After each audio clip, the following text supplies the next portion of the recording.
예, 가이드 메시지입니다. 오늘도 이렇게 말씀으로 만나게 된 것에 깊은 감사를 드리고 이 말씀을 통해서 여러분들 안에 또 온전한 은혜가 임하게 되시기를 그리스도의 이름으로 축원합니다. 오늘은 신명기 2장의 말씀을 함께 보겠습니다. 신명기 2장의 말씀은 어제에 이어서 모세가 이스라엘 백성들에게 한 선포를 기록하고 있죠. 특별하게도 오늘 첫 번째 단락은 1장의 마지막 절부터 시작을 합니다. 이런 경우가 왕왕 있죠. 한 장 한 장이 그냥 그 사건이 딱 끝나는 게 아니라 한 장 한 장에서 사건이 딱 끝나는 게 아니라 그 다음 장까지 이어지는 경우가 있는데 오늘 본문이 그래요. 그렇기 때문에 신명기 1장 46절부터 오늘의 본문을 좀 살펴보도록 하겠습니다. 첫 번째 단락 말 나온 김에 바로 넘어가죠. 첫 번째 단락입니다. 46절에서부터 1장 46절에서부터 2장 25절까지 1장 46절에서 2장 25절까지 한 단락입니다. 단락 제목은 광야입니다. 광야예요. 자, 모세는 가데스 바네아 사건까지 어제 그 1장에서 설명을 했지 않습니까? 그래서 가데스 바네아 사건의 결과로 인해서 어떻게 한다고 그랬죠? 방향을 바꿔서 홍해로 가는 길을 따라 세일산 부근을 떠돌았다 라고 이야기를 하고 있습니다. 이스라엘 백성들이 약속한 땅이 앞에 있는데 그 땅으로 가지 못하고 어떻게 되고 있는 거예요? 다시 뒤로 돌아오고 있죠. 지금 이스라엘 백성들의 여정이 후진을 하고 있는 거예요. 그리고 떠돌았다, 허송세월을 보내고 있는 것이죠. 자그마치 몇 년 동안이나요? 14절을 보면 38년, 약 40년 동안 그러한 허송세월을 보내게 됐다는 것을 이야기하고 있는 거예요. 왜? 하나님께서 1세대는 완전히 죽게 될 것이다. 광야에서 죽게 될 것이라고 하는 그 말씀을 하셨기 때문에 그 말씀이 이루어지는 시간 동안 이스라엘 백성들은 필연적으로 광야를 어떻게 할 수밖에 없었다? 떠돌아다닐 수밖에 없었다. 자, 하나님을 신뢰하지 못했던 첫 번째 세대가 완전히 죽고 또 광야에서 태어나서 혹은 광야에서 어린 시절을 맞이해서 정말 하나님의 말씀으로 새롭게 세워진 2세대가 태어나기까지 탄생하기까지 38년이라고 하는 시간 동안 이스라엘 백성들은 광야를 떠돌 수밖에 없었다는 거예요. 그래서 여러분, 광야는 훈련의 장이라고 말하는 것입니다. 하나님께서는 우리의 인생을 때로는 광야로 몰고 가실 때가 있죠. 이거 이래도 되나? 이렇게 해서 되나? 이거 내가 뭐 하는 건가? 이거 지금 도대체 허송세월하는 것 같고, 그렇죠? 인생이 뭔가 이렇게 좀 풀리지 않는 것 같은 그런 때가 있을 수 있지 않습니까? 그것은 뭐예요? 하나님께서 우리의 어떤 그런 하나님을 더 신뢰하지 못하는, 하나님을 더 의지하지 못하는, 우리가 정말 예수 믿기 전에 정말 죄의 영향력 아래서나 가지고 있었던 그런 낡은 구습을 벗어버리고 정말 하나님의 말씀을 온전히 순종하는 새로운 사람으로 온전히 변화되기까지 어떻게 하는 거예요? 훈련받고 또 다루어지는 그러한 과정을 하나님께서 주시는 것이라는 것을 우리는 알아야 된다는 것이죠. 사실 처음부터 하나님을 온전히 신뢰하고 하나님께서 바라시는 방향대로 나아간다면 이렇게 광야에서 허송세월을 하는 시간은 좀 줄겠죠.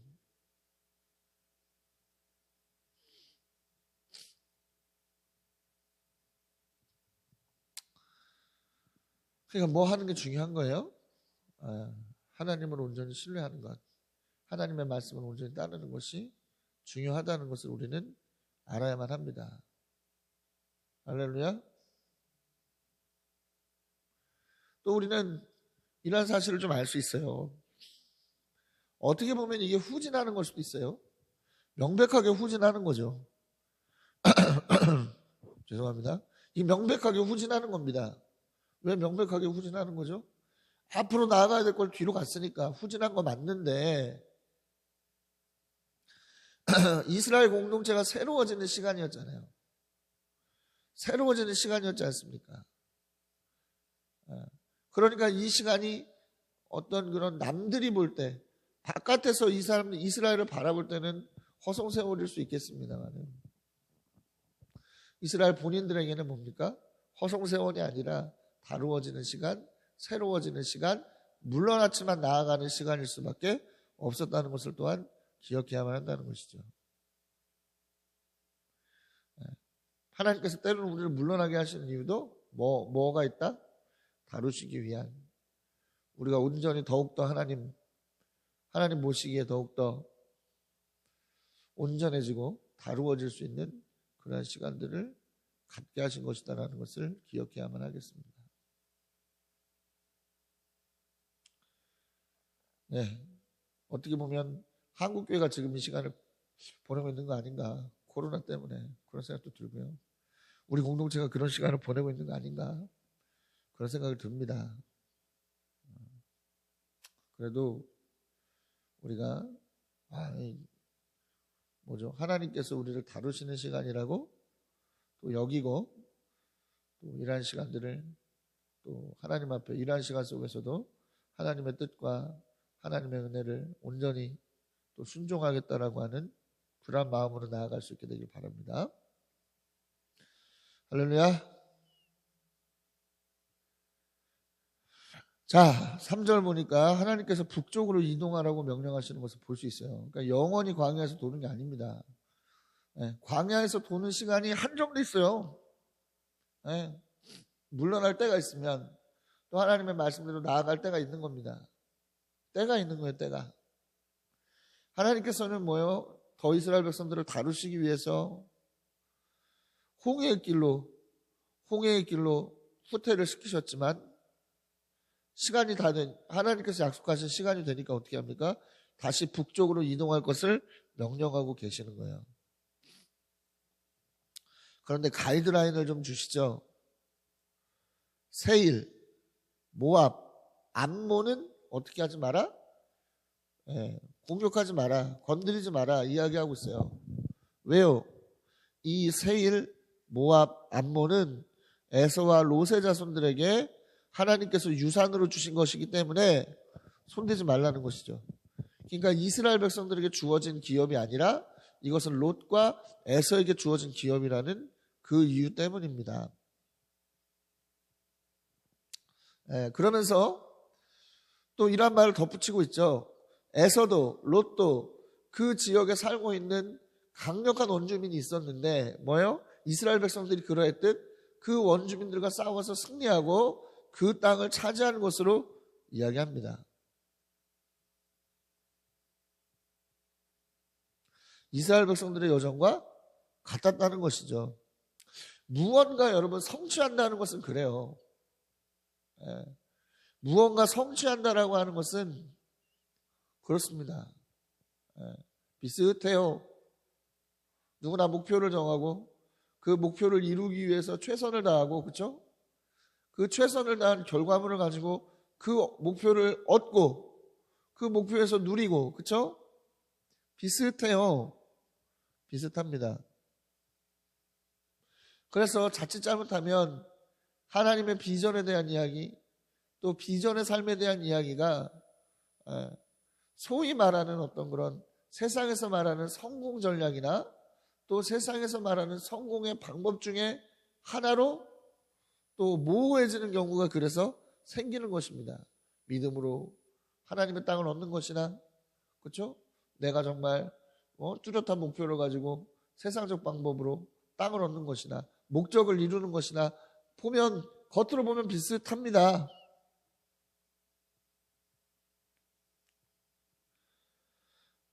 비슷해요. 그러나 다른 것은 무엇입니까? 여러분 보세요. 이스라엘 백성들에게 하나님은 뭐예요? 한계를 정해주시죠. 한계를 정해주셨잖아요. 한계를. 예. 다른 사람들 뭐요? 세일이나 모압에서 에서의 후손들이나 롯의 후손들이 했던 그런 어떤 수고나 성취에 대해서 어떻게 합니까? 인정한다는 거예요. 그대로. 세상은 어떻습니까?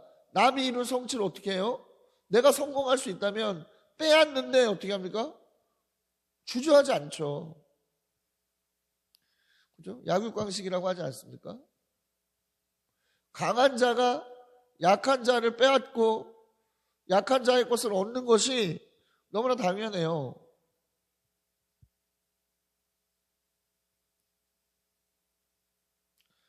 그러나 뭡니까? 하나님 나라의 법칙에서 뭐예요? 이웃의 소유를 탐하는 게 아닙니다. 정당하게 얻은 것, 다른 사람이 정당하게 얻은 것을 뭐 하는 거예요? 뺏어서 내 것을 불리는 게 아니다라는 거예요. 왜? 그들이 정당하게 얻었다는 것은 뭡니까? 하나님의 일반 원칙에 따라서 하나님께서 허락하신 거예요.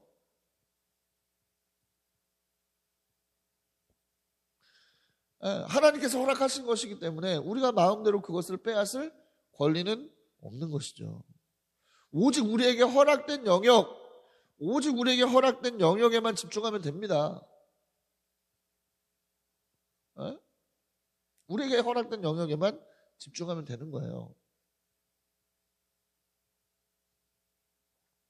하나님께서 우리에게 주신 영역에만 집중하십시오. 그럼 이렇게 생각할 수 있죠? 그럼 목사님, 굳이 믿음의 원리를 가지고 우리가 할 필요가 뭐 있습니까? 우리도 세상의 어떤 그런 방식과 세상의 방법으로, 그렇죠? 원하는 것들을 얻으면 되지 않겠습니까? 생각할 수 있죠. 그러나 전혀 이것은 잘못된 생각이죠. 왜요? 하나님께서는 결과를 셈하시기 때문에. 그렇죠? 하나님 없이 이룬 것에 대한, 그렇죠? 하나님 없이 살아간 인생에 대한 셈을 반드시 어떻게 하세요? 심판대를 통해서 하시잖아요.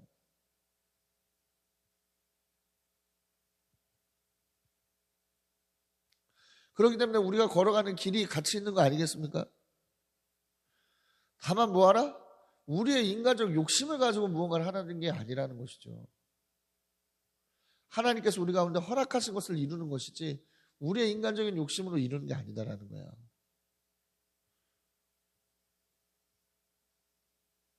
교회 안에서도 이런 일들이 많이 일어납니다. 교회 안에서도 이런 일들이 많이 일어나죠. 몇 번을 말씀드렸습니다만은 어느 교회가 모 교회가 건축을 하고 문화센터를 만들었어요. 문화센터를 만들었습니다. 건축하고 만든 문화센터는 얼마나 잘 만들었겠어요. 그 교회를 다니면 이 문화센터를 누릴 수 있는 거야. 거기까지는 좋아요. 그것을 통해서 꿈의 교회도 그런 어떤 것들을 통해서 많은 복음의 열매들을 얻었지 않습니까? 그게 하나의 훌륭한 선교 전략일 수 있어요. 거기까지는 좋은데 이 교회는 어떻게 했느냐? 삼각교회를 찾아다니면서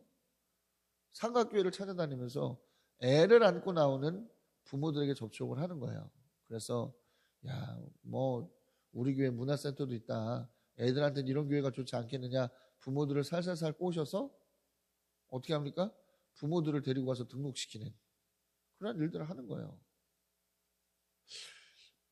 물론 그 교회 입장에서는 문화센터를 통해서 나름대로 하나님 나라를 확장하는 것이다라고 생각하겠지만 이것은 어떤 거예요? 오늘 본문에 나오는 것처럼 세일과 모압과 암몬, 그렇죠? 하나님께서 허락하신 유산들을 어떻게 하는 거예요? 억지로 빼앗는 그러한 모습이라는 것이죠. 단순히 늘어나고 성공하고 성취하는 것에만 목적을 맞추면 이런 일들이 일어나는 거예요. 그러나 여러분 기억하십시오. 우리의 욕심을 이루는 것이 하나님의 비전을 이루는 것이 아닙니다. 하나님께서 허락하시는 것을, 우리에게 허락하신 것을 이루는 것이 하나님의 비전이라는 것을 여러분 분명하게 기억하시기 바랍니다. 자, 두 번째는 뭐냐면 여러분 하나님께서 이렇게 명령하신 데에는 이유가 있어요. 뭐다? 먹을 것, 마실 것, 이 모든 것들을 40년 동안 하나님께서 어떻게 하시는 거예요? 모든 일에 복을 주시고 보살펴 주셔서 일하는 것이 부족함이 전혀 없다는 거예요. 굳이 욕심을 낼 필요가 없다는 것이죠. 그렇기 때문에 인간적 욕망 때문에 욕심을 낼 필요가 없다는 거예요. 이미 하나님께서 어떻게 하셨다? 충분히 이스라엘 백성들 가운데 주셨다는 것이죠. 누리게 하신 것이 있다는 것이죠. 여러분 보십시오. 비전의 길을 가는 동안 힘들고 어려움만 있을 것이라고 우리 생각해요. 그러나 그렇습니까? 하나님께서 채워주시는 은혜가 있고 하나님께서 부어주시는 복이 있습니다. 그러니까 우리는 이 길을 갈 수 있는 거예요. 우리가 뭔가 인간적인 욕심을 부리지 않아도 이미 하나님께서 어떻게 하신다? 우리의 필요를 아시고 채워주시더라. 부족함 없이 채워주시더라. 그렇기 때문에 뭐다? 우리는 하나님 의지하면서 가는 거예요. 우리의 욕심이 아니라 하나님만 바라보면서 갈 수 있는 것입니다.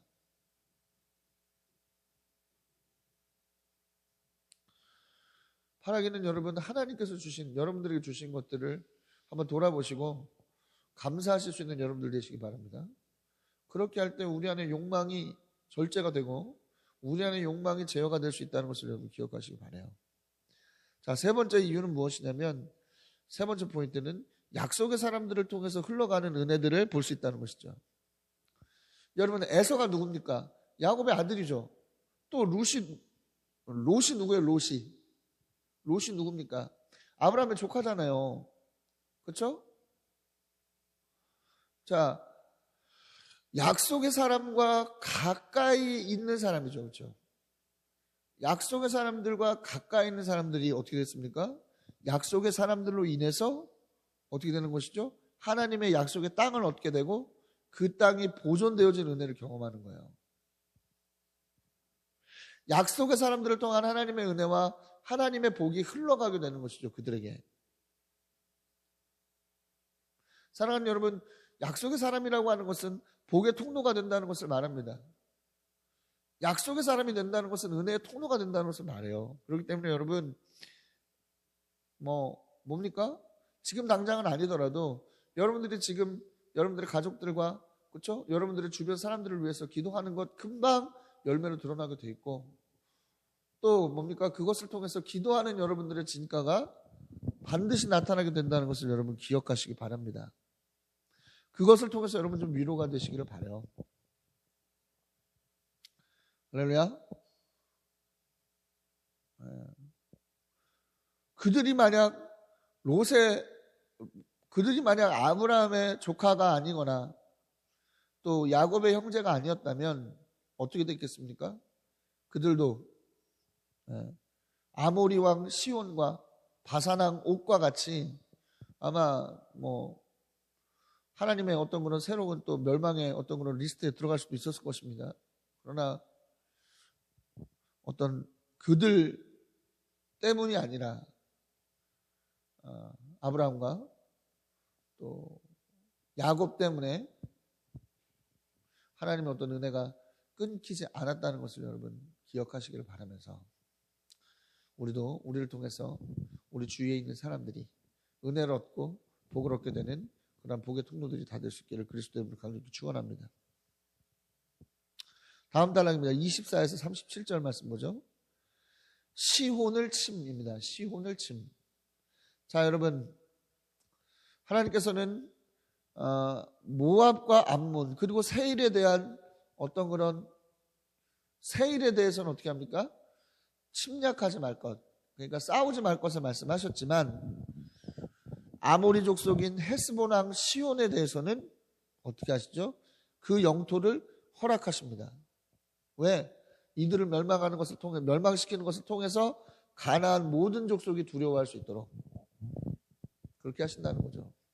우리가 이미 아는 것과 같이 이 특별히 바산 왕 옥이라고 하는 사람은요, 아모리 왕 시온이라고 하는 사람은 엄청난 강자였습니다. 그죠? 엄청난 강자였어요. 그래서 우리가 민수기 말씀, 그렇죠? 모압 왕 우리가 모압 왕 발락을 여러분 기억하시죠? 그가 왜 겁을 먹고 있어요? 모압이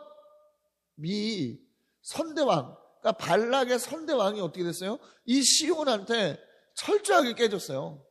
그래서 자신들이 가지고 있던 영토를 상당 부분 잃어버리는 일까지 있었지 않습니까? 그만큼 그렇죠? 아모리 왕 시온의 기세가 대단했고 엄청난 강자였다는 거예요. 이스라엘 이 가나안 지역 안에. 그러니까 어떻게 합니까? 이스라엘 백성들이 제안한 평화 요청을 거부하고 직접 군대를 몰아서 이스라엘 백성들을 막아서는 만용을 부리죠. 근데 성경을 보면, 오늘 보면 뭐라고 얘기하고 있습니까? 하나님께서 이스라엘 백성들에게 이 땅을 주시려고 어떻게 했다? 그의 마음을 완악하게 만들었다 말씀하고 있어요. 그렇죠.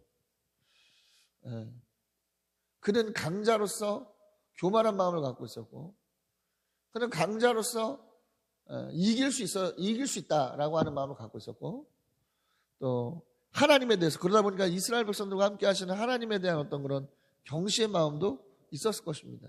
이런 여러 가지 마음들을 활용하셔서 하나님은 하나님의 일을 해 나가시는 것이죠. 결국 결과는 어떻게 됐습니까? 철저하게 진멸을 당하죠. 모든 남녀가 죽고 모든 것들을 약탈당하는 그러한 신세가 됐습니다. 그래서 이스라엘 백성들이 아르논 골짜기 끝에서부터 길르앗까지 모든 성을 점령하는 그러한 은혜를 입게 되는 거예요. 자, 이것도 뭡니까? 하나님께서 허락하신 영역이기 때문에 이스라엘 백성들이 취해서 누릴 수 있는 겁니다. 하지만 이스라엘은 어떻게 했어요? 하나님께서 건드리지 말라고 한 어디죠? 세일과 모압과 암몬은 건드리지 않았어요. 하나님께서 정해주신 가이드라인을 지켰다는 것이죠. 하나님께서 정해주신 가이드라인을 지켰더니 어떻게 됩니까? 선물이 주어집니다. 시온의 영토, 아모리 왕 시온이 다스렸던 영토가 또 그들의 성에 있던 전리품들이, 각종 전리품들이 선물로 주어지죠. 이것은 무엇을 얘기하느냐? 여러분, 우리의 인간적 욕심이 우리의 지경을 넓히는 것이 아니라 하나님의 말씀에 순종하는 그 삶이 우리의 지경을 넓힌다는 것을 분명하게 보여주는 것이에요. 여러분, 하나님 앞에 하나님의 가이드라인에 순종하는 여러분들 되시기 바랍니다. 그것이 여러분들의 지경을 넓혀주는 비결이 되는 거예요. 우리가 욕심을 부리고 우리가 고집을 부리고 그것을 통해서 우리의 어떤 지경이 넓어지는 것이 아니라 하나님께서 주시는 가이드라인에 온전히 따를 때 우리의 지경이 넓어집니다. 그러면 하나님께서 주신 가이드라인은 뭐예요? 말씀이죠. 하나님의 말씀. 기도를 통해서 경험되어지는 성령의 인도하심 아니겠습니까? 그래서 성도는 뭐다? 철저하게 말씀과 성령의 인도하심을 따라 살아가는 사람들이 된다는 것을 기억하십시오. 바라기는 오늘 하루 하나님의 가이드라인을 철저하게 지키는, 하나님의 말씀과 성령의 가이드라인을 분명히 지키는 여러분 되시기 바랍니다. 그것을 통해서 여러분들에게 허락된 지경이 날마다 넓어지는 그러한 은혜를 경험하게 되시기를 그리스도 이름으로 강력히 축원합니다.